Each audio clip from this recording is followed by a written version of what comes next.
Hindi आशुलिपि dictation संकलन star.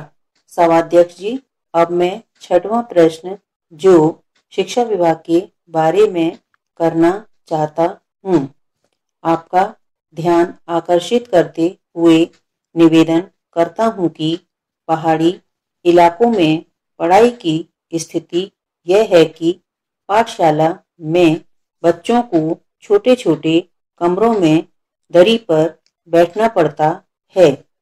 अनुभव यह है कि जहाँ पाठशाला है वहाँ अध्यापक नहीं हैं, जहाँ अध्यापक है वहाँ चौक नहीं है, जहाँ चौक है वहाँ डस्टर नहीं है, जहाँ चौक और डस्टर है वहाँ अध्यापक नहीं है। मैं चाहता हूँ कि पाठशालाओं में अध्यापक, चौक, डस्टर, दरी की व्यवस्था की जाए।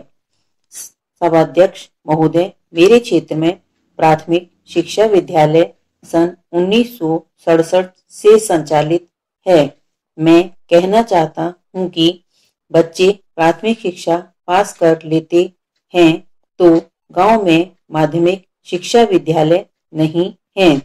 उन्हें माध्यमिक स्तर की शिक्षा प्राप्त करने के लिए कम से कम 5 कोस की दूरी तय करनी पड़ती है।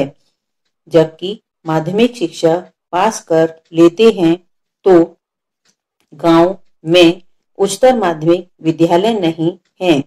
उन्हें उच्चतर माध्यमिक स्तर की शिक्षा ग्रहण करने के लिए 10 मील की दूरी तय करनी पड़ती है।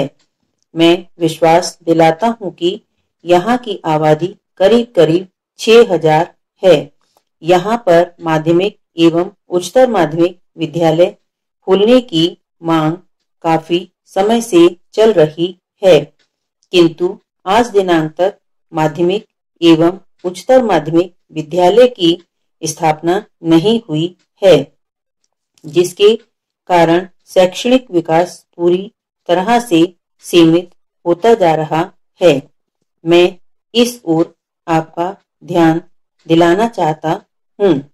उप सभाध्यक्ष महोदय, अब मैं 7वें प्रश्न पर आना चाहता हूँ। मेरे लोकसभा क्षेत्र के अंतर्गत ट्रांसफार्मर अधिक मात्रा में जल रहे हैं। जले हुए ट्रांसफार्मर की समय सीमा में मरम्मत न होने से किसानों की सिंचाई समय पर न होने से फसल खराब हो रही है। जन प्रतिनिधियों द्वारा अतिरिक्त ट्रांसफार्मर की मांग समय समय पर की जाती रही है, लेकिन क्षेत्र में स्थापित ट्रांसफार्मरों के उन्नयन के प्रस्ताव पर कार्यवाही नहीं हुई। प्रस्ताव पर कार्यवाही नहीं होने के कारण पर्याप्त विद्युत संचालन शक्ति के अभाव में विद्युत उपकरण जल रहे हैं। अपने देश के राजनेताओं की विशेषता कहें या उनकी विवशता या राजनीतिक कलाबाजी या फिर सुर्खियों में बने रहने की इच्छा कि वे विवादित बयान देने में पीछे नहीं रहना चाहते। यह अलग बात है कि बाद में क्षमा मांगना पड़े। लोकसभा में बहुमत होने के बावजूद सरकार को कई मुद्दों पर पीछे हटना पड़ता है। इस बात से साफ प्रतीत होता है कि किसी भी अच्छे लोकतंत्र में विपक्ष का होना कितना जरूरी है, लेकिन कई बार यही विपक्ष अपने विरोध के अधिकार का गलत फायदा उठाने का प्रयास करने लगता है और सिर्फ विरोध के लिए विरोध करने लगता है। पार्टी का वैचारिक पक्ष यहाँ आकर थोड़ा कमजोर नजर आने लगता है। सांप्रदायिकता के बारे में प्रधानमंत्री जी ने खुद कहा है कि हम किसी तरह की सांप्रदायिक घटना सहन नहीं करेंगे। इस मामले में विपक्षी दल हर मुद्दे पर सरकार के ऊपर भारी पड़ रहा है। आजकल भ्रष्टाचार पर बड़ा हो हल्ला मचा हुआ है। आरोप प्रत्यारोप का दौर चल रहा है। एक पार्टी दूसरी पार्टी पर आरोप लगा रही है। एक इंसान दूसरे इंसान को भ्रष्टाचारी मान रहा है। एक संगठन दूसरे संगठन पर अनियमितता के आरोप लगाता है। वास्तव में देखा जाए तो हर व्यक्ति दूसरे के ऊपर लगी कालिख को देख रहा है और उंगली उठाता है, किंतु अपने चेहरे पर लगी कालिख देखने की फुर्सत उसको नहीं मिल पाती है। वह दर्पण को झुठलाता है, झुंझलाता है और तोड़ देता है। इस तरह भ्रष्टाचार दूर करने की सारी कार्यवाही सतह ही बन जाती है। इस प्रकार तो भ्रष्टाचार कभी भी दूर नहीं हो सकता है, न इस बात की उम्मीद की जा सकती है। भ्रष्टाचार नष्ट करने के लिए, भ्रष्टाचार खत्म करने के लिए, भ्रष्टाचार मिटाने के लिए पहली शर्त चारित्रिक सुधार हो सकता है। लेकिन इस ओर हम ध्यान नहीं दे रहे हैं। यह समझने के लिए पर्याप्त होगा कि सामाजिक जीवन में बिना चरित्र बल के भ्रष्टाचार दूर नहीं हो सकता है। यह सत्य है कि आवश्यकता से अधिक वस्तुओं का अपने और अपने परिवार के लिए संग्रहण करना भ्रष्टाचार ही होता है। महोदय, आप जानते होंगे कि हमारे देश का या किसी भी देश का तीसरा स्तंभ धर्मनिरपेक्षता होता है। मैं इस संबंध में थोड़ी सी बात करना चाहता हूं कि लोगों ने विभाजन की पीड़ा को भोगा है।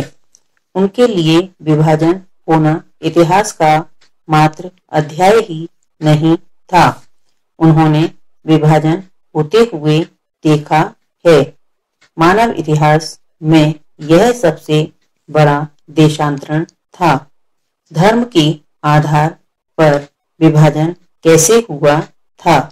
संभवतः ऐसा कहना समसामयिक हो सकता है, लेकिन यह सत्य था और मुस्लिम लीग द्वारा चलाए गए आंदोलन ने धर्म के आधार पर विभाजन की मांग की थी।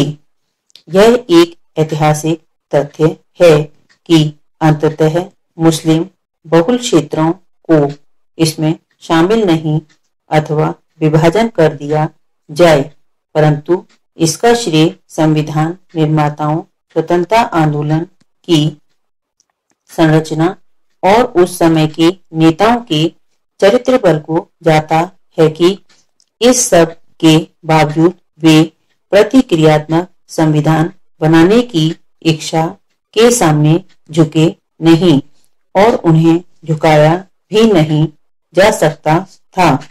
दूसरी ओर वे प्रत्येक भारतीय को मैं सोचता हूं कि हमारे लिए अब समय आ गया है कि इस धर्म निरपेक्षता की समूची अवधारणा की पुनः व्याख्या करें।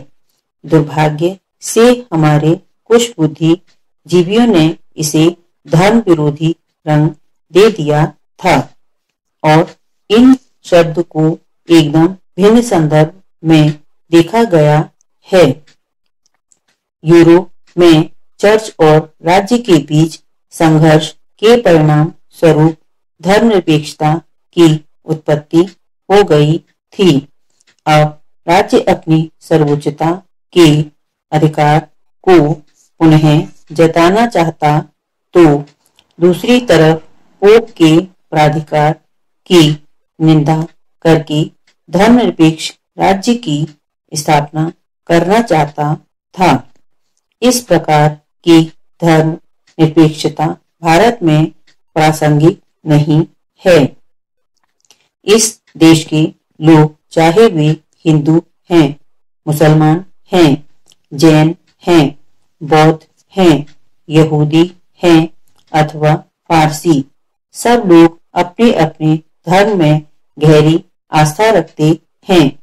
मेरे मुताबिक धर्म प्रधान देश की यही विशेषता होती है। विश्व के 4 महान हिंदू धर्म जैन, बौद्ध, सिख की भारत में उत्पत्ति हुई थी। ये सभी धर्म यहाँ पर सदियों से फल फूल रहे हैं। यदि आप धर्मनिरपेक्षता के धर्म विरोधी दृष्टिकोण को लेंगे। स्टॉप। हिंदी डिक्टेशन के लिए एक्सप्लोर स्टेनोग्राफी चैनल को लाइक करें, सब्सक्राइब करें, बेल आइकन को प्रेस करें और वीडियो को शेयर करें।